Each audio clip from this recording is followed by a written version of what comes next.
Well, thank you for giving me the opportunity to come before you and speak tonight. I'd like to start off by just prefacing this, that I'm not here to tell anybody what to think or what to do. I'm going to tell you my story and the experiences that I've had, that my family has had, my friends, and a lot of the people that I've known across the United States as a result of this. And it's up to you to make up your minds, taking that into account and the things that you've seen personally and the things you're going to see in the future, as to what it is that you want the future to look like for not only the area here, but the whole of Australia. Because I can tell you from where we come from, our future is drastically different than we had ever dreamed it was going to be 15 years ago. And the future and what we intend to do with this planet and the piece of ground that we call home is truly our choice. But we have to make the hard decision to stand up and speak out against the inequities and the backroom dealings and the crooked behavior that allows these type of projects to go forward. So I'm going to start off just by giving you a brief overview of where I live in the United States, because I know the shape of Australia in my head, but until I got here, I really couldn't tell you where a town was at, or a state, or any of the places that I visited over the last 9 or 10 days. So we live in Wyoming, right up here just left of the W. It's about 5,700 feet in elevation where we live. We live right on the east side of the Rocky Mountains. The highest peak in Wyoming, Gannett Peak, is just to the west. It's about 14,000 feet in elevation. So a good portion of the map that you see up here has been developed with oil and gas. First, it was the unconventional oil and gas that's been around in Wyoming since they drilled the first oil well in 1890s. But in the late 1990s, when the technology of hydraulic fracturing and the other technology come to bear, we see the advent of the unconventional gas plays. Coal bed methane, that we call it in the United States, or coal seam gas, tight sands gas, and shale gas. There's also oil associated with these. So half of Texas, a good portion of Colorado, the majority of Wyoming, Pennsylvania, North Dakota, Oklahoma, New Mexico is a giant oil field. We even have the audacity in the States now to think that out here in California, where the big green strip lays, the Central Valley of California, produces 90% of the fresh produce in the United States of America. It also is directly over the top of the San Andreas Fault. There is a proposal to drill over 20,000 wells in the Central Valley and into the San Andreas Fault.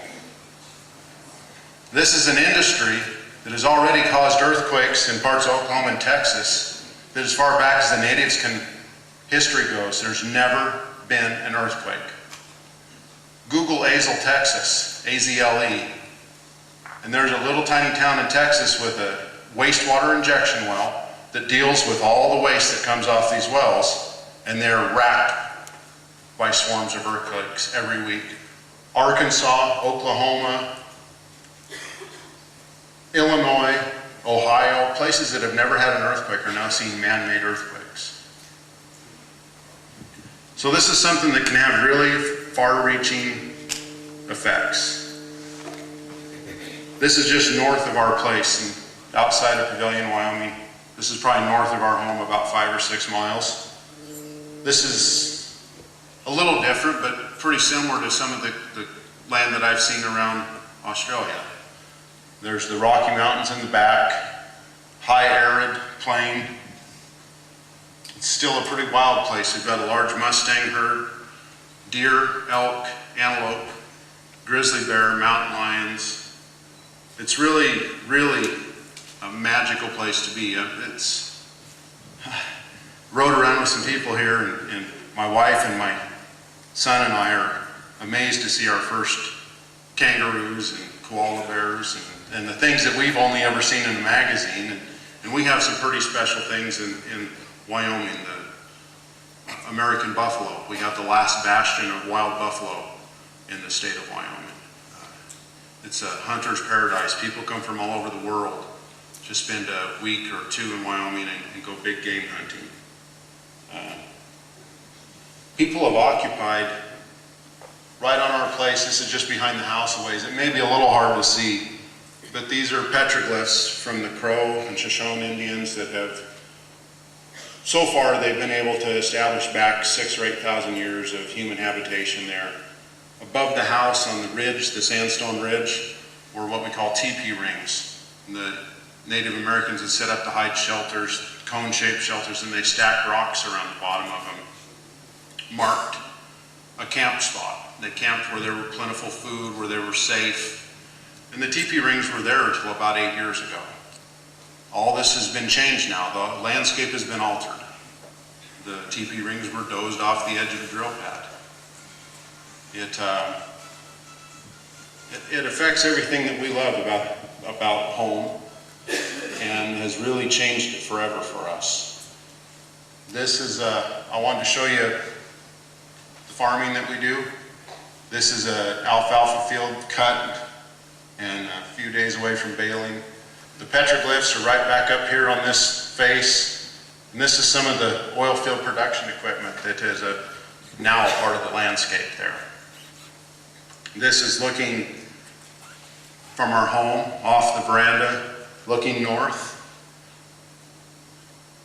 Heavy agriculture area. Alfalfa, malt barley for beer, sugar beets, corn, sorghum, Sudan grass.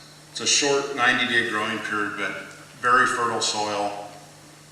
We irrigate with snow melt from the Rocky Mountains. It's gathered in irrigation reservoirs and delivered in canals. We grow some of the best dairy quality alfalfa hay in the United States. So really a special place. I had the privilege of being out in the Pilliga today and meeting some of the farmers from the area and got a chance to stand there in the forest alongside a drill location and talk to some of the young men and some of the more seasoned men and talked about the damage that we saw there and the things we saw at the drill rig. But the thing that came through to me the most was the pride and the honor that people take in raising animals and crops and being people of the land and the unique way of life that is. And it doesn't matter if you live in Australia or North America or any of the other places around the world. There's a special connection with the land that you don't get any other way. And that can change pretty rapidly. This is what it looked like. We were still actually building our house. So the drill derrick behind us, we have a minimum setback from a water well of 350 feet. The derrick that you see in the background is 365 feet from our water well. There's actually a derrick just up to the right here that was 355 feet from our water well. This is standing back out in the field. This is a little later in the year after the corn's frosted down. There's actually about 200 head of black Angus cows. You can see a few of them up here by the shop where the main water tank's at. But once you have something like this moving on ag ground, it's never the same. I got to talk yesterday and look at some of the ag ground here and see the rich black soil, and got to hear the amazing fact that some of it's 30, 40, 50, 60 feet deep. Our topsoil is about 10 inches deep. So when you go in with a piece of heavy equipment and you blade out in the middle of a hayfield and you spread toxic chemicals around, because this is not a clean process, and I encourage anybody who has not firsthand seen this, take a drive up to the Pilliga. Stand on the edge of the drill pad with the rig and just stand there and allow yourself to just block everything out and take in what's going on in front of you. The smells, the sounds, the sights. And then go home to the places that you love walk out in a cotton field or a wheat field or a paddock where you graze your animals and stand there and imagine that transposed into your backyard or the place where you raise your crops.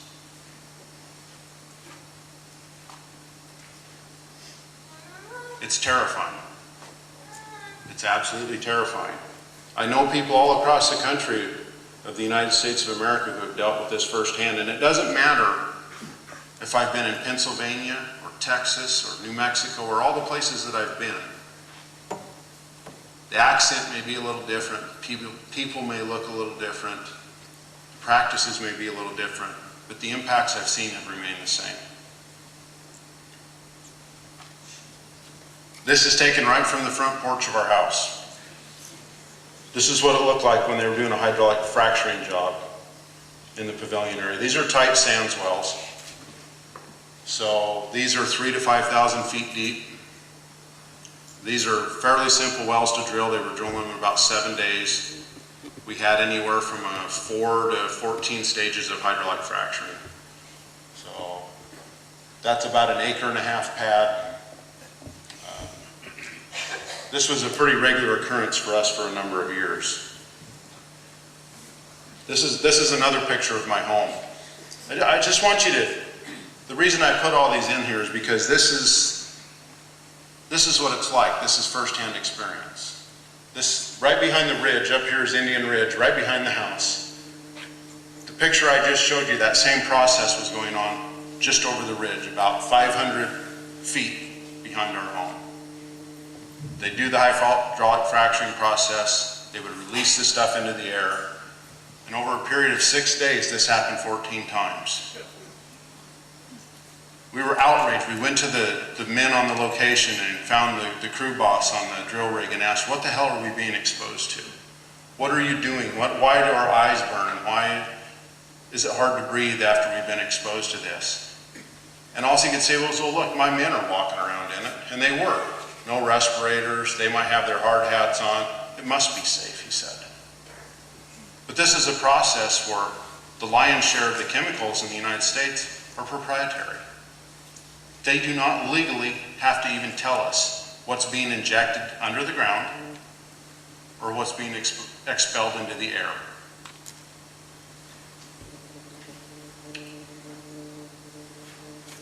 This is a regional map of our area. Our home is right about where this green piece is in the middle. The blue dots are water wells and the red dots are gas wells. This is a small gas field. This is 200 wells.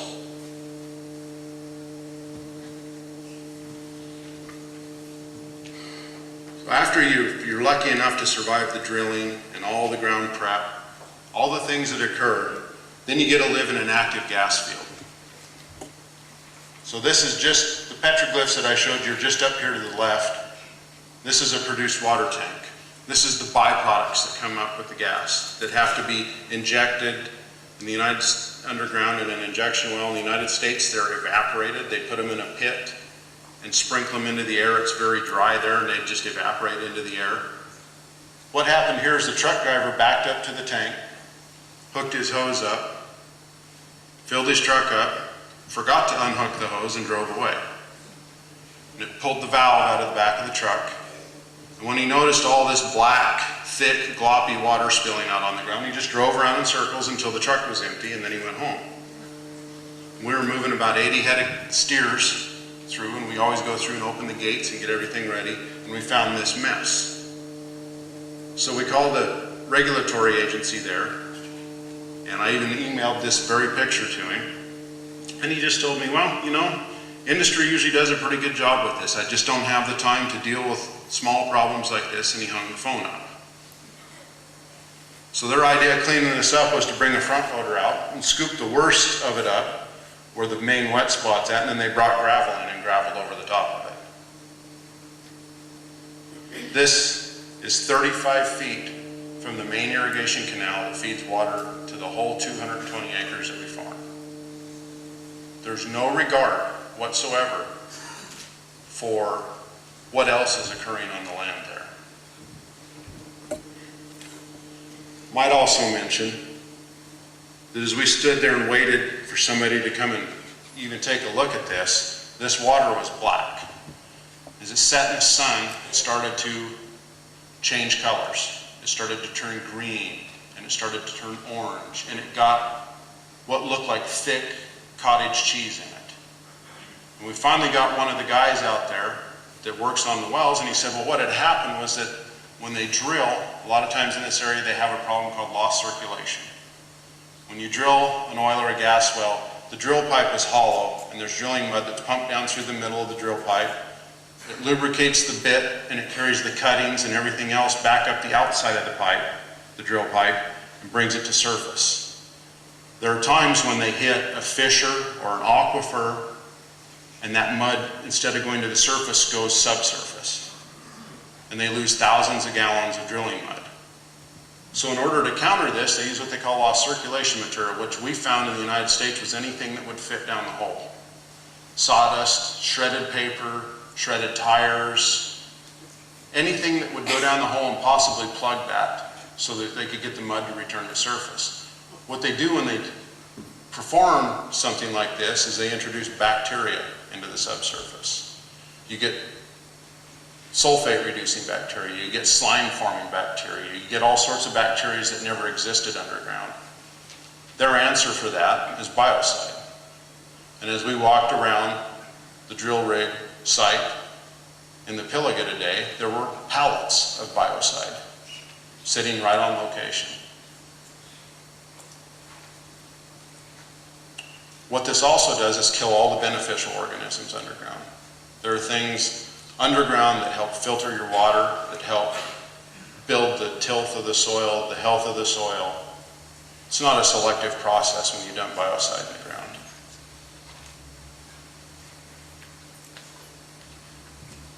We use furrow irrigation. Everything is planed and graded on a pitch so that we can get the water to run from the high side of the field to the low side.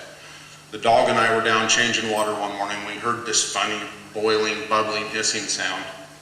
And out about 50 feet from where the top of the field is was this big blowhole in the field. What had happened was when they installed the flow line, which carries all the gas and the liquids and everything that come out of the well and takes it off to the production equipment at the edge of the field on the pad, a pipe had failed.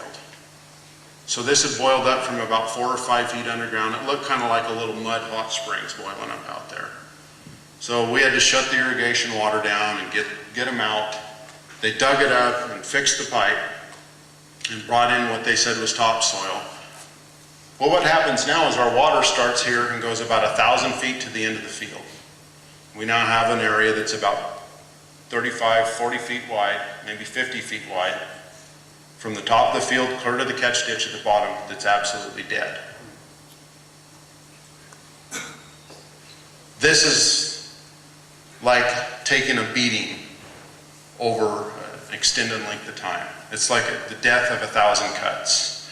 These all add up. Our productivity has dropped. There's areas of our fields where we don't even it's not even worth running the equipment over anymore, other than to try to deal with all the weeds that have been introduced, because we cannot get the soil to be productive again. The salt that was introduced into the soil, the compaction, when they dig everything up and mix the topsoil with this subsoil that's not of the same quality. I can take you to areas in the field when we were cutting hay that's up past my knees. You can pick out every pipeline, every road, every well location because the hay is stunted. It's 3 or 4 inches tall there. It's significant for us. On a 200-acre farm, there's probably 25 acres of that now that's that way, stunted, poisoned. The productivity has gone from, the 100% productivity down to a 4 or 5% level of production in those areas. We also started to notice my neighbors stopping by, and I have a neighbor named Lewis Meeks who has lived in our area for 35 years. Lewis is a tough customer. He's worked building the Alaskan pipeline. He worked in the uranium industry around Wyoming. He rodeoed. He's the most unlikely person to take up the act of being an environmentalist. But he came to our house and he said, "John, my water is starting to change." This is a man who, for years, we had migrant labor that came through and hoed the sugar beets. And every morning, when everybody went early for work at 4 o'clock in the morning, you'd drive by Lewis's house, and all the workers would be lined up at Lewis's. He allowed them to fill their canteens and their water jugs up before they went to work. This is Lewis's tap water now. This is water that now tests positive for glycols, for diesel range and gasoline range organic compounds, for alcohols. The salinity is sky high. It also tests high enough now for uranium and strontium that they told Lewis, if you water your garden with this and the plants actually survive, you should not eat any of the root vegetables. And if you ever water animals with this and intend to butcher the animals and eat them, you should never use the bones in soup, and you should never eat any of the organ meat. Because the radioactivity is high enough that if you eat those, you will poison yourself with uranium and strontium. This is my neighbor, Jeff Walker. Jeff is probably about my favorite person in the whole world. He's the man that is one of the pillars of our little community there. He's the man that helps the kids out who may be having a rough time if their parents are split, or if there's a young person who wants to learn about agriculture and would like to come and work for the summer, or if a neighbor's in need. He's one of those people. He's just one of those guys that no matter what, he's always got a little bit more to give. They live on a former dairy farm. And about 15 years ago, they were working on a well right behind Jeff and Rhonda's house, and Jeff was out in the yard under the contaminant level. They found 2 or 3 forms of man-made alcohols. They found 2 different kinds of glycol. They found a chemical, a solvent called 2-butoxyethanol that's used in drilling and hydraulic fracturing. We thought that there was a little bit of indication that maybe somebody would step up and listen to what we had been saying. But all this did was kick the industry, and not just in Canada, but the whole oil and gas industry in the United States, and our own state government, as well as all the federally elected senators and House of Rep members from around the nation who take heavy campaign contributions to attack the EPA for the work that they have done.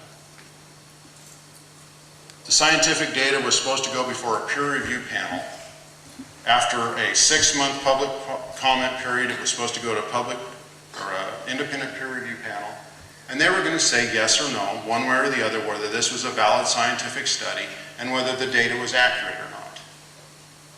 But after 2.5 years of constant war, and I mean our governor flew to Washington, D.C. on a regular basis to meet with the feds to tell them that this had to go away, that this study could not stand. This summer, the investigation was turned back over to the state of Wyoming, who had said, we don't have the money, the manpower, or the technical capabilities to carry out an investigation like this for over 10 years. It was turned back to them. And they said, but don't worry about funding. Encana Oil and Gas has given us $1.5 million to conduct this investigation with.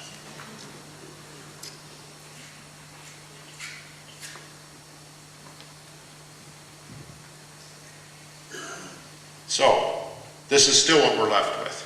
We're now back in the hands of the state government, who has completely avoided the problems that we've had. Our investigation is funded by the very industry that most likely caused the contamination, because there's 2 things that happen out here.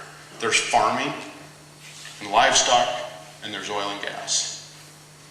None of the tests revealed fertilizer contamination, pesticide contamination, or even runoff that you might expect from a well being placed too close to a barnyard. It was all petrochemical contamination. And we still have areas in the field where the drill pits and the evaporation pits that were supposed to be remediated and returned back to productive use. This pit was supposed to have been remediated 20 years ago. This pit was just dug 2 months ago to be redone. The ground was so contaminated here that the soil would catch on fire. We got their preliminary report the other day, and they said that they did not encounter groundwater. was one of the very first things in the report. If it wasn't so tragic, it'd be funny that somebody has the gall to stand there. I walk this whole location every day because I've learned what they say isn't worth the paper it's written on. I walked this location with a camera. Went up and talked to the men who were doing this, and the very first or second line in the report is we did not encounter groundwater. This is a separation unit right above the house, and what you see boiling out of it is triethylene glycol that has a boiling point of over 300 degrees. It's also extremely toxic. We find about 90% of the mechanical failures and problems that happen in the gas field because we're the ones that live on the property, we're the ones taking care of it, and we're the ones that have the vested interest in whether something explodes in the backyard or not. If this comes to your home, to your town, because we also have areas in the United States where this is taking place right in the middle of metropolitan cities. Dallas-Fort Worth probably has 10 times the number of gas wells within the municipal city as we do in Pavilion, Wyoming, in a rural farming area. This can happen anywhere. And if it comes to your backyard, whether you're rural or city, this is the things you're going to have to put up with. These are the things you're going to have to look out for when your children go out to play and when your grandkids come to visit and when you're out working on your own piece of ground.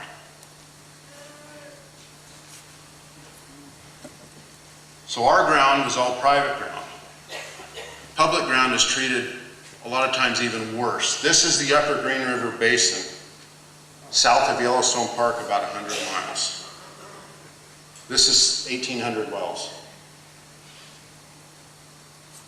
This is a place where my dad and I used to go and help round up when I was a kid. There's a large stock association here. We used to go and help gather about 80,000 head of cattle a year. You can't even ride a horse across this now. The cows aren't there anymore. It's effectively been depopulated as far as an agricultural area. This is also in a historic migration corridor for mule deer and pronghorn antelope. They figure the pronghorn antelope have been migrating through here for over 20,000 years. What this has done is forced the pronghorn antelope now to migrate along the highway right-of-ways, because the wide open ground is so taken up that they can't migrate across it anymore. And I wanted to give some very specific photographs and some talks about what we call coal bed methane or coal seam gas, as you refer to it. This is a draw in the Powder River Basin of northeast Wyoming. The picture's not real good, but this is a draw that typically gets moisture running down it maybe one time a year. About 10, 12 years ago, Wyoming saw a massive coal bed methane boom. We have 15,000+ coal bed methane wells in the Powder River Basin, the upper kind of corner of Wyoming in the northeast corner. This is the draw a little farther down. This is what happens when you take arid ground that never sees surface water other than on rare thunderstorm or snowmelt events, and you put salty brackish water on it. The trees, which if they weren't dead, remind me a lot of the eucalypt trees that I've seen all over the land out here. This is our main shade tree. A lot of them were planted by the first pioneers that came into the area because otherwise there aren't trees that grow here. A lot of these trees were 70, 80 years old, and there's dozens of miles of this coulee and draw now that's just nothing but dead cottonwood trees.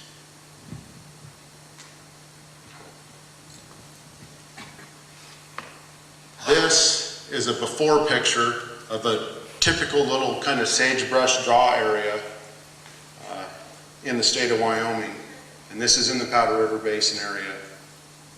The large retaining ponds that hold the highly saline water that come out of the coal bed methane wells are very often filled to the extreme top. So when you do have a rain event, or when you do have some sort of crack in the dike, you very often get floods that are made 10 times worse by the water that's added from the holding ponds. This is the very same draw about 2 weeks later after one of these holding ponds broke. It scoured all the native vegetation. This happened in 2006, and you can drive up there to this day, and aside from it not being wet, it's still the same soil. It's still white. Nothing grows there. And this is on a ranch that's been farmed since the 1880s, has been grazed since the 1880s. These were people that have used this land and cared for it since the late 1800s. This is a big aerial shot of one of the other draws about 40 miles to the east. I could continue with this for hours. We have coal bed methane 25 miles to the southeast of us. It's a carbon copy of what I've just shown you in the Powder River Basin.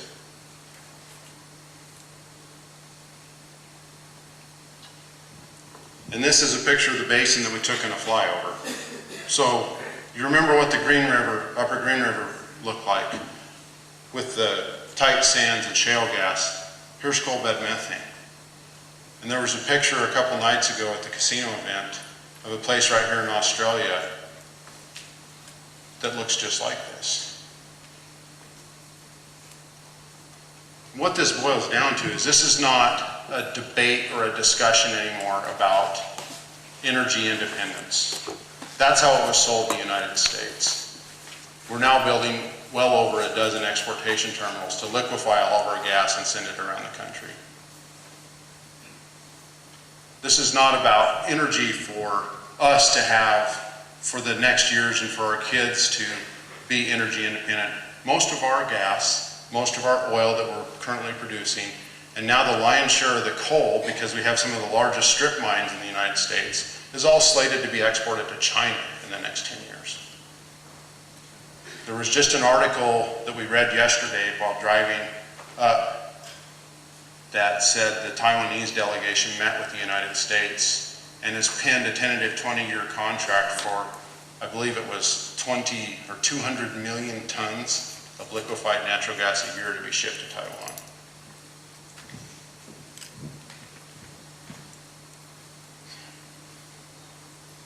This has really taken a toll on everything that we've done there.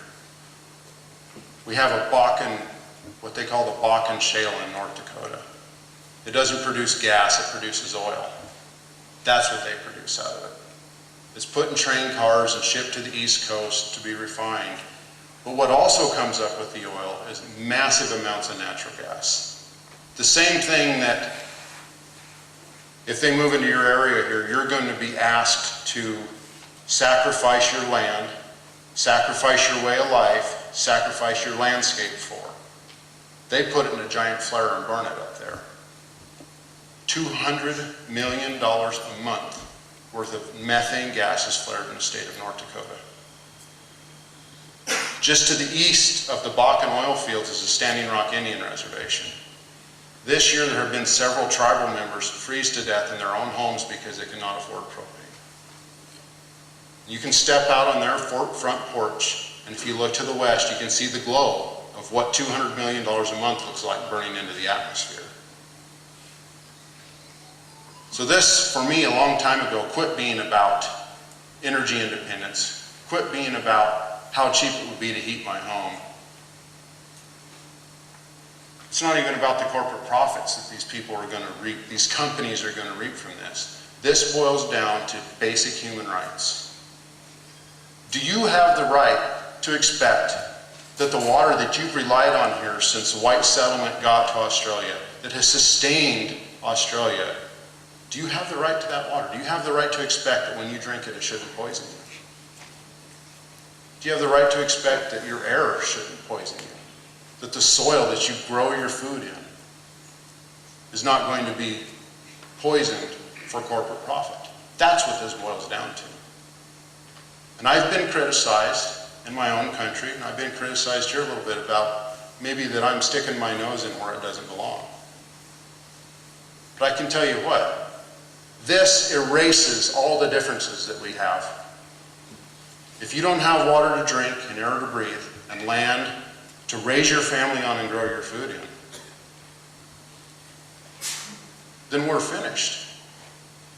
This is the great equalizer. We have people now in the United States, upper middle class white people,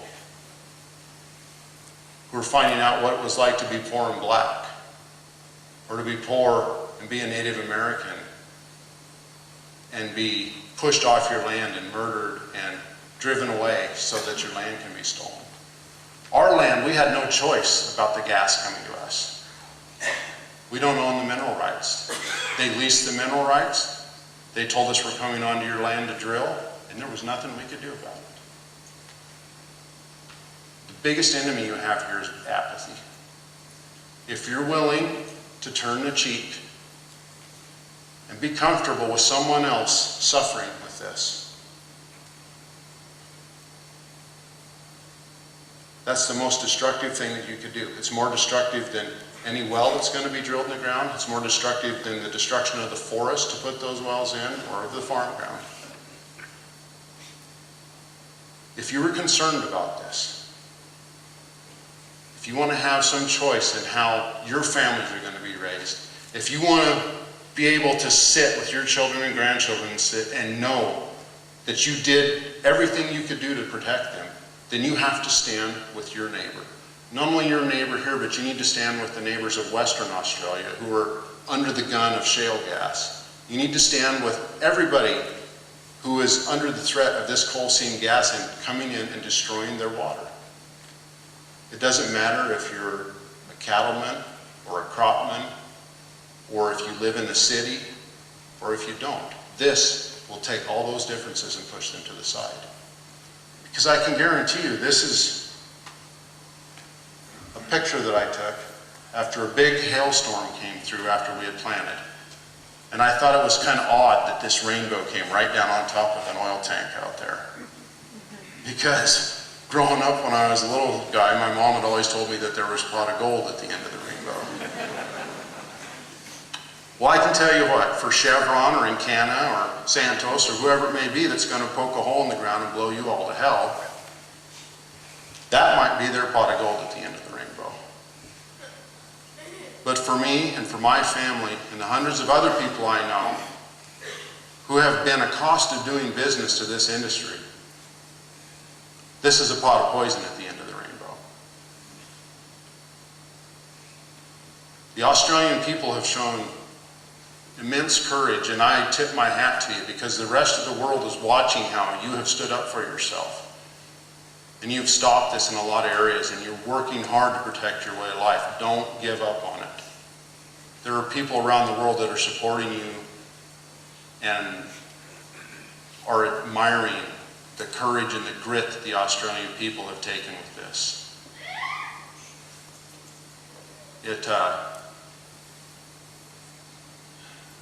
It's really amazing to stand out where we stood today with such a varied group of people and their primary concern being the welfare and the future of everyone there. I commend all you for that, and I hope that you will really think about this, and that if you're concerned, don't be silent. Stand up with your neighbors, stand up with your friends, stand up with the strangers that you don't know yet, and fight for your future because it's worth fighting for. Thank you very much.